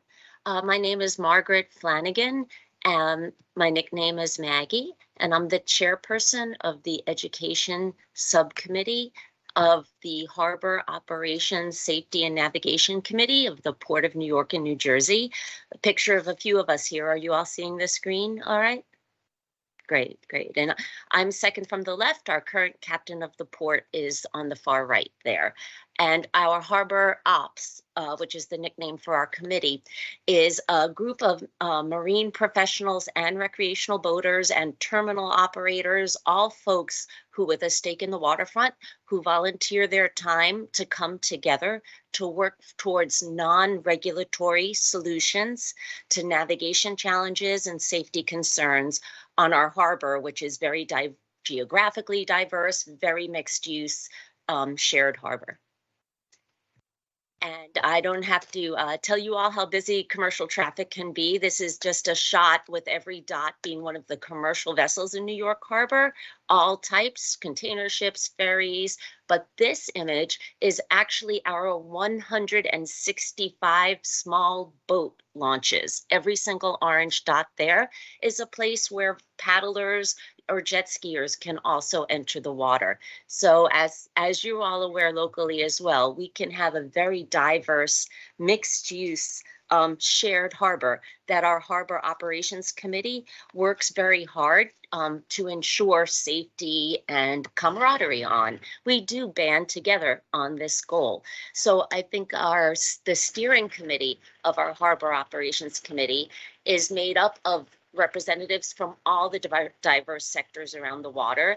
And what you're seeing here is drawing from that a speaker list for one of our public programs that we do, where we bring together pilots, kayakers, jet skiers, ferry captains, as I keep saying. I think a difference that might be of note for folks in Philadelphia to hear is that our Harbor Ops, Harbor Safety Committee does not have a membership dues entry-level requirement, and I did learn that Philadelphia's Harbor Safety Committee does charge a membership dues. Definitely for us in New York, not having that reduces a barrier to participation for all the diversity of boaters. So as we all come together here in New York Harbor, in addition to meetings like this, we have a Zoom every year on a safety update, and we also do a great meetup called Captains and Paddlers, where kayakers get to go visit the ferry wheelhouse of a ferry boat to learn about those perspectives, and then the ferry captains go kayaking with some of our great boathouses. So we are coming together as one tribe of mariners, and we use an outreach toolbox for the public that I can only take credit for, has truly been developed through the years of our committee. This is our shared harbor map published by our local Water Trail Association, which is a group of paddlers. Every colored dot is a different type of boat dock. So we're able to really look out for each other as we're coming and going on our busy waterways. One of the best tools we have available is our Safe Harbor video. You can find it by navigating on the web to thesafeharbor.us. And I have to express appreciation to the New Jersey Department of Transportation for grant funding that helped this video happen. You can see these various chapters are interviews with various stakeholders on the waterways with amazing, exciting video that shows the perspective and navigation concerns so that we can all learn from each other. And in particular, this video we frequently show at conferences. Our volunteers go to boat shows and show it for public education. And we do all of this not just because of the excitement that you'll see in the video, but because marine recreation is good business. This is a slide from the 2019 Shared Harbor Survey conducted by, on the New York City side, our Environmental Development Corporation in partnership with New Jersey Department of Transportation to kind of capture a screenshot. And my testimony includes more details, including a link to this document if anyone would like to learn for it. But you can see that the recreational sector does provide over 1,000 jobs on the water in our area. And it's not just that kind of business that works in terms of jobs. Demand for kayaking lessons in particular is increasing beyond our current capacity, where our 58 boathouses are doing about 2 days a week on average of lessons, and we're already beyond that capacity. And this is a great way to show that marine recreation is in demand, but it does also have economic benefits.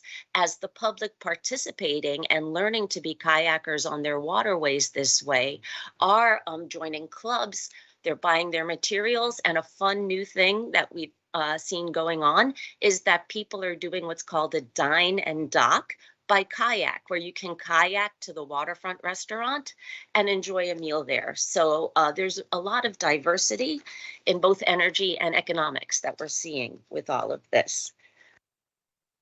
Marine recreation is also healthy due to a lot of the partnerships that we have here in our harbor.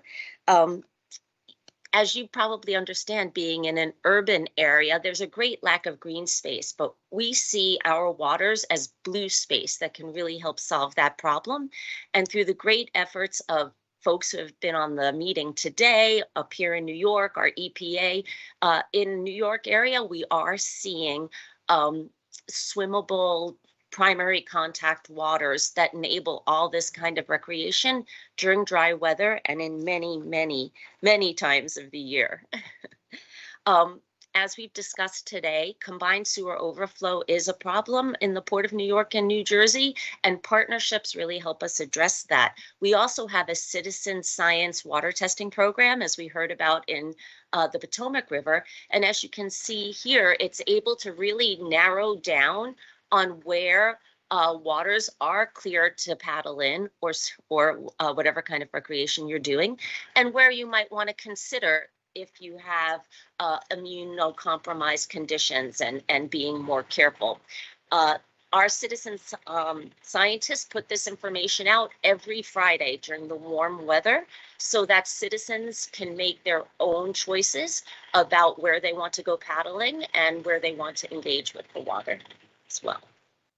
And of course, our Department of Environmental Protection here in New York City helps. But as we've heard from your local agency, these are expensive projects, but other things that help are sewage retention tanks, which are being built alongside CSOs, as you can see on the left hand of the screen. And in New York City, we actually have vessels that are sludge tankers that help manage overflow by shipping it to less affected parts of the city as well. Oh, sorry, one more thing. I did want to mention that the tankers show you, let me put up our tanker. The tankers illustrate that not all CSO outfalls are created equal. In New York City, we have about 15 CSO outfalls that together are responsible for more than 50% of the sewage pollution in the water. So targeted treatments, like we're seeing on this slide, can really have a significant effect in a great reduction by targeting the worst offending outfalls of CSOs. Other great ways our agency is partnering with the public is the WAIT app. As you can see here, now in New York City, you can download an app that by your address immediately connects you to your sewer shed and gives you a push notification when a CSO event is likely to happen, so that you as a citizen can contribute to cleaner waters by changing the time you do laundry, that kind of thing. And of course, you all probably know New Jersey is on its way to using technology to address these problems as well. This is New Jersey's outfall map. In our area, in the northern Jersey, 4 counties that share the waterways with us have also formed a CSO discharge group with a map where a goal is the public can just click on it until when the outfall is triggered and the CSO is happening. The technology of that is not performing currently exactly as we'd all hoped, but we really appreciate the efforts and the way the public information and public involvement can support the great work of our agencies in these problems, because where it all really comes down to being meaningful is where our families, our people in our communities, people along the urban river can access that water and learn about it so that they can appreciate it and also learn to become the stewards that will help us all do our jobs in the future. I do training on some of these kayak programs, and I truly hope that I'm able to open some eyes of some of the young people on a path to be the next sewage treatment scientist or the next green infrastructure engineer or even the next commissioner of the water department. And it really does start with people learning to care, which starts with this kind of primary access to their urban waters. And thank you for letting me share some of these thoughts with you. And thanks to all of the agencies and council members for all of the great work you're doing. And I'm very happy to answer questions or send additional information whenever you all would like. Maggie, thank you so much. And it's really refreshing to hear that everybody working in the same direction, no matter what part of commerce or recreation or land and water use, and people have the same interest because our rivers are our recreation places, but sometimes, especially Philadelphia, doesn't look at that as part of green space or blue space where we can have recreation. So it was great sharing that testimony and much appreciated. Thank you. Mr. McMonagle, could you please read the next person to testify? Yes, can we please have Andy Krishan? Thank you. Good afternoon, everyone. Thank you, Chairman Squilla and members of the council and Philadelphia city officials for the opportunity to speak. My name is Andy Cricken, and I am former water utility manager and also serve as a member of the US EPA's National Environmental Justice Advisory Council and New Jersey's Environmental Justice Advisory Council. So I'm coming to speak today about the Clean Water Act and what's passed and what can be done moving forward with with using the dual hats of a water utility manager with many years of experience there, but also with an eye toward environmental justice, which is a keen passion of mine. This month saw the 50th anniversary of the Clean Water Act and legislation that had a tremendous impact on the water quality of all the rivers across the nation, including the Delaware River. And kudos to all that participated in the incredible improvement in water quality since 1972. The Philadelphia Water Department, legislators, environmentalists, community groups, et cetera. I mean, so much has been accomplished. The river is so much cleaner than it used to be. And I worked on that in my time in Camden as well on the other side of the river. But as Commissioner Heyman said, there's still a lot more to do. And I think that the main goals of the Clean Water, or many of the main goals of the Clean Water have been enacted. The next 50 years are going to see an increased emphasis on environmental justice and making sure that the promise of the Clean Water Act is touched to all communities, not just the most affluent ones. And that basically the Clean Water Act, the promise of it is that every person, no matter where they live or who they are, is entitled to safe drinking water and clean waterways at an affordable rate. And that's what I see coming forward, hopefully, in the future for the Clean Water Act. And now applying that to the Delaware River is over 300 miles long, 330 miles long, and all but 27 miles of it is approved for primary contact. The 27 miles that aren't is the 27-mile stretch from Philadelphia, Camden, Chester, and Wilmington, 4 communities that have a low income, various degrees, but are all well below the median household income, and have some real poverty in all cities, including a city like Philadelphia, as you know, and Chester, Camden, Wilmington, maybe even worse. But the point is that these are EJ communities, and the main reason these 27 miles stretch has a poorer water quality than the other 330 miles is because of the presence of combined sewer overflow systems that Philadelphia, Camden, Chester, and Wilmington have. These are, as you all know, antiquated systems that were state of the art, in the late 19th century, prior to the advent of the automobile, prior to things being paved over. But now they cause a problem. And although, as Commissioner Heyman said, they do draw stormwater flow away from communities, they often, the flow doesn't always end up at the treatment plant. Sometimes it ends up in overflows. And that is what the long-term CSO control plans are designed to do. That's what Philadelphia's Green City Clean Waters plan is designed to do. And so I think that Philadelphia has accomplished a great deal to improve water quality along the stretch of the Delaware River. And frankly, the Green City Clean Waters Plan is one of the best combined sewer overflow plans in the nation. And when I worked in Camden, we borrowed a lot from it and had a lot of help from the city of Philadelphia in implementing it. However, as Commissioner Heyman said, there are still a lot that can be done. There's more that can be done. And so I'm here to suggest 3 things for the city and its partners to consider. The first, and this has been discussed already, is the notion of getting more federal funding. And it isn't to suggest that Philadelphia Water Department hasn't been applying or receiving the funds that are available. That is not the suggestion. The suggestion is that I don't think the city of Philadelphia has gotten its fair share of funding, and not because of anything that the city has failed to do, but because of the way Penvest is set up. It isn't only that the city, as the commissioner rightly said, it's partly because the city has a combined bill, but also Penvest is set up in such a way, and other state revolving fund programs across the country have the same feature, to try to limit the amount of funds that go to one large utility and try to spread it out over as many communities as possible. One of the provisions is that you have to show a rate benefit of at least 15% across the population, which only can happen for one project in a very small community. So cities like Philadelphia and Pittsburgh are kind of locked out.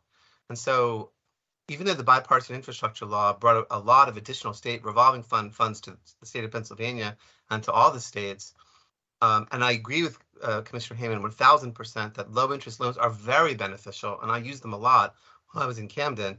But grant money is really what's needed to make sure that the city can accelerate the long-term control plan, the Green City Clean Waters Plan, without having adverse impact on its ratepayers. To accelerate in this terrific plan, but to do it faster, but without additional rate burden. And so my hope is that the city and its federal and state legislators will seek additional funding, either by seeking to change the legislation under which Penvest is run, or by seeking a one-time federal benefit for the city to help implement, to get grant money so they can implement the long-term control plan, the Green City Clean Waters Plan, faster without adversely affecting ratepayers. I think that is really important. And again, it's not because the city hasn't applied for everything it's entitled to. I don't think the rules are set up properly. And I will say one last thing on this first point is that the EPA has recently announced an investigation of the state of Mississippi, because they do this in light of what's happened in Jackson, because they do the same thing. The state of Mississippi has a different setup, but the result, the outcome is the same, that the city of Jackson didn't qualify for grant money, only the smaller communities did. And so I'm hoping that Philadelphia can get the grant money that it deserves so that it can implement these improvements more rapidly and provide clean waterways to the residents without rate impact. The second thing I'll mention is the dry weather issue. It was acknowledged that there is dry weather bacteria, even when it's not raining, into the Delaware River. And from what water quality testing is showing is that it's pretty significant on some days. And presumptively, that shouldn't be. Philadelphia's 3 wastewater treatment plants are run very well, and they're meeting their permits. And so presumptively, as long as the 3 wastewater treatment plants from Philadelphia, as well as Camden's and Chester's and Wilmington, are meeting their permit, there should be very little presence of dry weather bacteria in the Delaware River. But there is a significant amount, and it is a significant problem. And so my recommendation is that Philadelphia, collectively, the water department and all responsible divisions and departments, take the same type of proactive and aggressive approach like you have with Green City Clean Waters, where you're a national and global leader, and do that to do a dry weather track back. I mean, above and beyond what's already being done to eliminate this problem, because the opportunity is that if dry weather overflow could be shut off for, entirely for the most part, the river would be available for primary conduct right now, most of the time, except when it rains. And Philadelphia has this plan, as you know, to complete the Green City Clean Waters Plan by 2035. So if in parallel we can eliminate dry weather overflow more quickly, we can get access to the river when it's not raining, which is most of the time that people would be using it anyway. And, I recognize that there's the question about safety, but water quality shouldn't be a barrier to people going into the river. Whether there's an issue of safety or not, and the previous speaker showed how, and other speakers have shown how people can coexist in the river, water quality should never be a barrier to people having access to the river. This dry weather overflow problem has to be addressed on both sides of the river, because first of all, it's a violation. And second of all, the opportunity to have access to the river is significant if we can eliminate this. So again, I call for a real aggressive track back study, because there's significant benefits to, one, reduce the liability of the city for, water quality violations, and also to open up the river to water quality, to recreational access when it would be most useful, i.e. when it's not raining. And the last thing I would ask the city to consider is to consider doing a study on maximizing your solids floatables control removal. I know that you've done a great job with the skimming boats, and there's thousands and millions of pounds captured, but other cities use different technologies. Camden uses netting system and screening. Chester uses inlet control. And my thought is that because it will take another 13 years to complete the Green City Clean Waters Plan from 2022 to 2035, in the meantime, is there a way to cost effectively and maybe get funding, low interest loan funding, or maybe even grant funding to improve the solids floatables control approach, removal success, so that in the meantime, while the Green City Clean Waters Plan is being implemented, more solids are captured and prevented from going to the river, because the skimming boats tend to be, after the fact, whereas netting systems are, in place or screens, and capturing the solids, in situ at the same time. And so it isn't a question of either or, but maybe both could be implemented to improve water quality in parallel with implementation of the Green City Clean Waters Plan. As the council and of course the city knows, the Green City Clean Waters Plan, the idea is to capture stormwater so there aren't any overflows, the number of overflows are reduced to begin with, and the volume of overflows because you're capturing more stormwater. But in the meantime, reducing the solids that actually go into the river would be a tremendous water quality benefit during wet weather as well as dry weather, because of the solids and floatables that get, aren't captured through the skimming boats. And lastly, the last thing I'll say, it wasn't planned in my plan testimony, but it was inspired by something that Councilwoman Gautier said, and Deputy Commissioner Commissioner Heyman and Deputy Commissioner Camerata mentioned about the city's desire for injecting equity into its plan. And I've known the commissioner for many years, even before he was in Philadelphia. I've known Deputy Commissioner Camerata for many years too, and I know of their commitment to social justice and equity. And so the remarks of Councilwoman Gautier sparked an idea of mine that the EPA is uplifting a program of theirs called, this is the EPA headquarters in DC, the AAA program, Augmented Alternatives Analysis, in which they work with utilities to take their existing water plans and do it from the standpoint of injecting environmental justice and equity into the program. And I was recently asked by the Assistant Administrator for Wastewater Management about possible utility candidates, because I piloted this when I was in Camden myself, and the city of Philadelphia would be an amazing candidate. And so if the city's interested, I'd be happy to try to make that connection and see if Philadelphia would be one of the next candidates to implement this environmental justice program to optimize equity as you're implementing your Green City Clean Waters Plan. Thank you so much for the opportunity to make these comments. Thanks for listening, and commendations to all who have done so much to improve water quality in the Delaware River watershed. Thank you. Andy, thank you so much for your testimony. I just have a quick couple questions. One was when you talked about the dry weather overflow. Yes. It seemed like most of the dry weather overflow is coming from our separated systems, right? I don't know that. I mean, it hasn't really been tracked back. I mean, the only way to dispositively track it back would be to, on a regular basis, check, regulators, tide gates to make sure that they're not open. I believe Philadelphia does do that, but just to verify that, and then to just track back to see where it's coming from. Is it coming from the separate stormwater outflows? Is any coming from the combined sewer? But wherever it is, it's still getting into the river, and to track it back, and then. And I think it sounded like the city is doing such a thing. My recommendation would be to perhaps accelerate it, because the water quality data is showing quite a lot of pollution during dry weather. And by the way, it could be coming from upstream too, and that's a track back would identify that. I will say real quickly that when I was in Camden, we found, and Camden of course is not the same as Philadelphia, not nearly as a resource, but we found quite a bit of dry weather overflow because of tide gates stuck open or regulators not working correctly. The way I see it is a trackback will either verify that Philadelphia is doing all that it can be doing, and the source is somewhere else, maybe upstream, or you'll find what needs to be corrected and fix it, like the cross connections or illegal connections. So it seems to me that just accelerating that trackback would, one, improve water quality and provide access for recreation on dry weather days, because that is where most of the pollution would be coming from. And second, also help protect the city from liability, because the EPA could deem it a violation because dry weather overflows aren't allowed. Thank you for that. I know Mark, I think Mark Camerata wanted to chime in there. And Mark, did you want to say something on how you track back to see where these dry weather Yeah. overflows are coming from? Yeah, thank you. I just wanted to restate what Andy was saying there. And dry weather overflows are prohibited.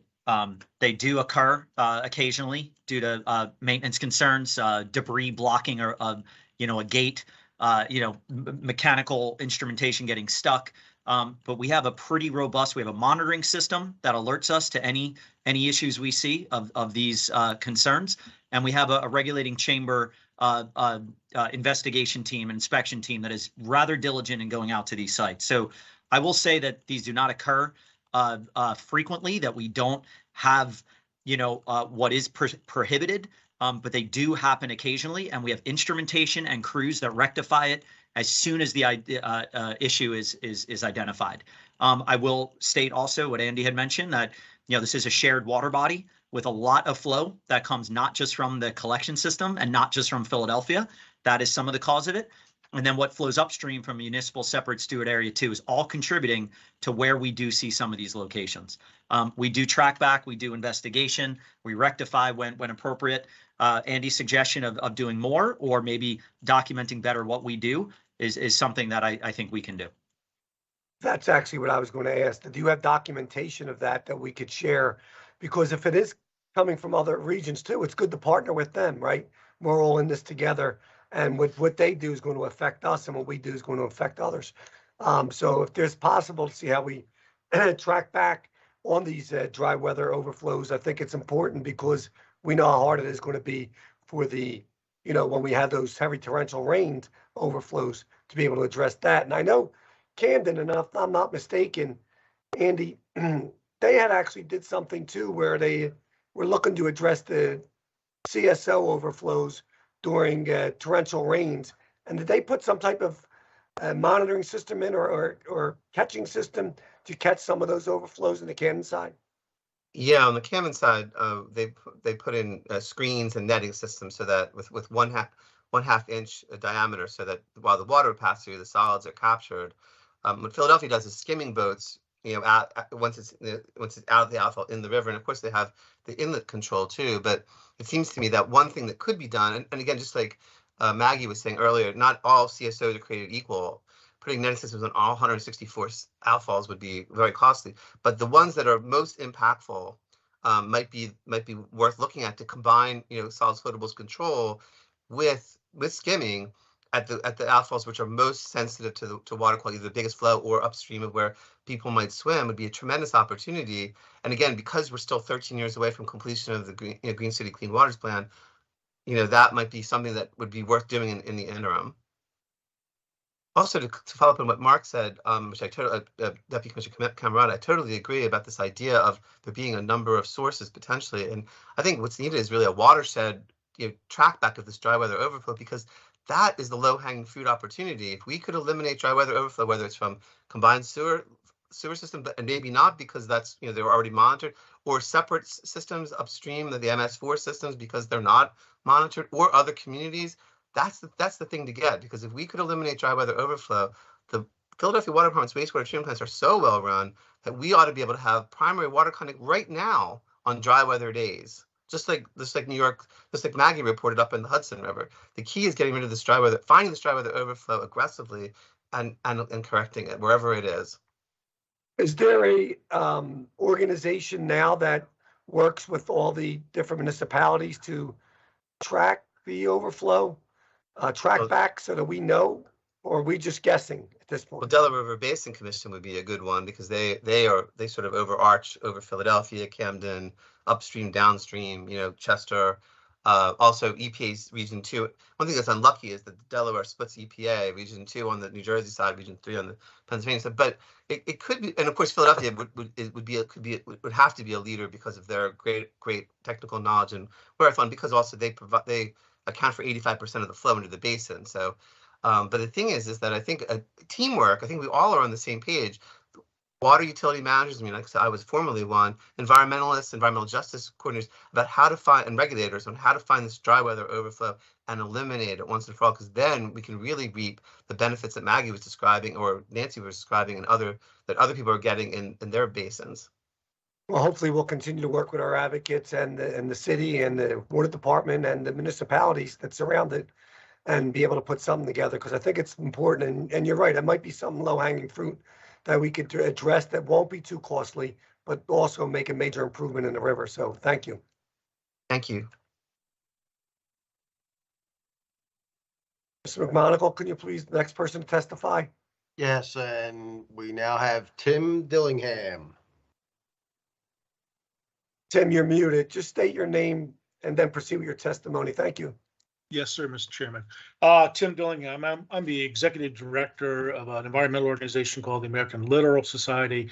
We are working on water quality and access issues, use of the river in the Delaware, with support from the William Penn Foundation. Thank you very much for the opportunity to share some thoughts with you today. I did submit written testimony, and I think I'll just touch on that because you've had a lot of information come to you. But I think the fundamentals are, the recognition that the people of Philadelphia are really returning back to the Delaware and Schuylkill River for recreation, for revitalization, for economic vitality. I mean, Commissioner Hayman in his opening testimony acknowledged the great value of the investments by Philadelphia and reducing the current pollution of the river, and advancing livability and public health, supporting a local green economy, the creation of new sustainable jobs, assisting in the revitalization of the city, and furthering citywide sustainability programs. I mean, there really is a renaissance of such of a sense that can happen around these rivers as we reconnect with them if we set our vision and goals to it, and then we really work to line up the programs and funding decisions to make it real, as we've been discussing today. I think everybody recognizes, everybody with an interest in the river recognizes the tremendous challenge in creating waters that are swimmable and accessible, fishable, and equitable. We all support the incredible progress that's been made in restoring the health of the waterways. And I think we're all coming together and very much appreciate this forum around the idea of how to advance and support new efforts to continue and expand on the work that's been done, particularly as people are using the river for swimming, for wading, for fishing. The public is demanding with their actions that we take steps to make sure that they're safe and that those waters are welcoming and clean all the time, all the while being mindful of the cost to the city's ratepayers. And I think, the conjunction of those ideas brings us to this unique moment in time when the federal government is stepping up to provide extensive resources to assist in such efforts, specifically to support the cleanup of chronic CSOs and other water pollution, which keeps us from using the rivers fully.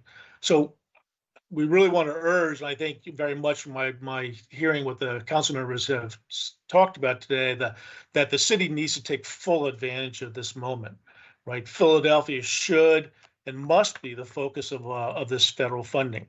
To listen to the framing by the president, the framing by Congress of the bilateral bipartisan infrastructure law, of the work that's going forward about how underserved communities deserve equitable access to the promises of the Clean Water Act. Philadelphia meets all these needs, meets all these criteria, and it really ought to be getting more than its fair share, both because of the fact that this river is regionally significant, as well as the past history of the inequities that have come by the way we treated the river. So we greatly appreciate the City Council and you, Chairman Squill, in particular, drawing attention and focus to the issue. The city really must lead in the effort. So it was good to see Mr. Carroll here today as part of this conversation. He mentioned his read of the council's sense that they wanted him to act proactively and to aggressively seek to bring new dollars to the efforts. The commissioner talked about the construction grants programs back in the 80s. This is a moment which probably will unfortunately not come again. It must really be capitalized on for Philadelphia to secure the resources that it needs from federal sources, which will really allow the environmental improvements needed to bring back our rivers to protect public health, all without increasing the burden on city ratepayers. In many ways, this river is a regional river. In my mind, it's a national river. And so the country and the resources of the country ought to be brought to bear on its rejuvenation. The city's current control plans are built around a timeline that would have us wait another 15 years to see it's concluded. And that's almost an entire generation of people that would be denied access to the river. So several of the speakers today have talked about the need to accelerate the investment in carrying out the good plans that have been developed and touching on new needs. And that really is the opportunity that's presented by these federal dollars and by the need for Philadelphia to figure out how to gain access to those dollars. It was good to see the report that was released by the city this morning. Obviously no one's had a chance to really take a hard look at it. So, Mr. Chairman, I appreciate your suggestion that perhaps there's a continuing conversation that needs to happen. In all the projects that are reported on and the funding, there really is a need to draw out a distinction between the wastewater projects and the drinking water projects. While obviously clean drinking water is a huge public priority and a need, in order to focus these efforts around controlling and reducing the bacterial pollution in the rivers, we would need to segregate out what is a drinking water investment, where the city's putting its emphasis there, what funding they've been seeking and been successful in, and similarly, what funding they sought and have been successful in around the wastewater needs. It was very important, I think, to hear that the inherent limitations and requirements that are in PennVest's programs that really prevent the city from seeking grants or receiving grants and are sort of forced into the idea of seeking loans. It was good to hear that conversation be part of this discussion today. The distinction between the ability of the city to gain loans and grants, I think it's important because the availability of grants eases the potential financial impacts on the ratepayers, which is critical to the expansion or redoubling our efforts to address the pollution issues. So if the grants aren't readily available, or the rules that are in place now interfere with the use of the newly available federal funding by the city, it needs to be addressed as a priority. So I thank you for your leadership on the issue, Mr. Chairman, and members of the committee, helping to ensure that this opportunity to restore our rivers, to connect Philadelphians with the promises of the Clean Water Act equitably, and to make our rivers swimmable, accessible, fishable, and equitable doesn't escape us. Thank you.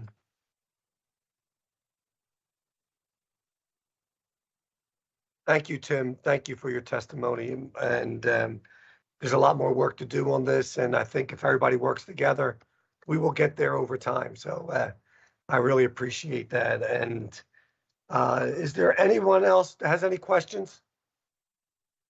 Is there anyone else who would like to testify on resolution number 220648? I want to thank everyone who testified and appreciates everybody's time. I know we're going to probably have some list of questions. If anybody has additional questions, if you didn't get a chance to read the report, please forward them to me. I'm going to send a list of questions over to the Water Department, Commissioner and Deputy Commissioner. This way we continue working on this as to improve the quality of our water here in the city of Philadelphia and also work together to make that happen.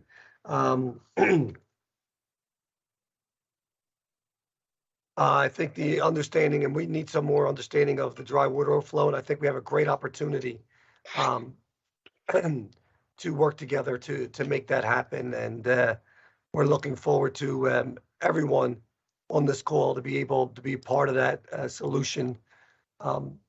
Also, I'm sure we also had testimony from Maddie McCann-Johns that it will be submitted. Her written testimony will be submitted for the record and will be shared with everyone.